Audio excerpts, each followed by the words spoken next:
The U.S. and China, they have reached a framework deal on trade ahead of a key meeting between the U.S. President Donald Trump and the Chinese President Xi Jinping. In fact, we heard from one top Chinese trade official who said, quote, a preliminary consensus has been reached. Now, over the weekend, on the sidelines of the ASEAN summit in Kuala Lumpur, we also heard from the U.S. Treasury Secretary Scott Bessent, who said that he expects the Chinese to delay export curbs on rare earths for a year. Now, remember, earlier, U.S. President Donald Trump threatened to slap tariffs, new tariffs, about 100% on Chinese goods in response to Chinese curbs on rare earths. Now, while in the region, Trump has been very bullish about getting a trade deal with China. He's very optimistic. But I should point out that the Chinese have been more cautious in their approach. I want you to listen to this from Li Chenggang, who is a top trade negotiator from China.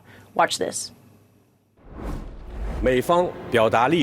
The U.S. position has been tough, whereas China has been firm in defending its own interests and rights. Over the past more than a day's time, we have experienced very intense consultations and engaged in constructive exchanges in exploring solutions and arrangements to address these concerns. The two sides have reached preliminary consensus on these issues, and next we are each going to go through our domestic internal approval processes.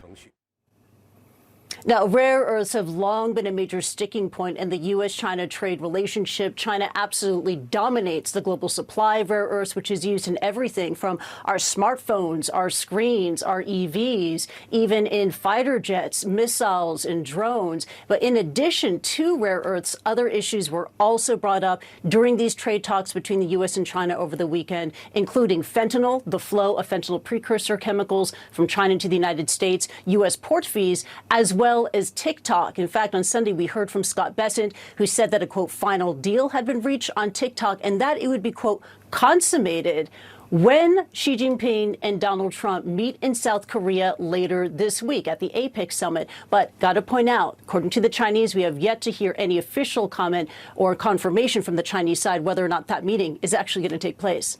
Polo, back to you.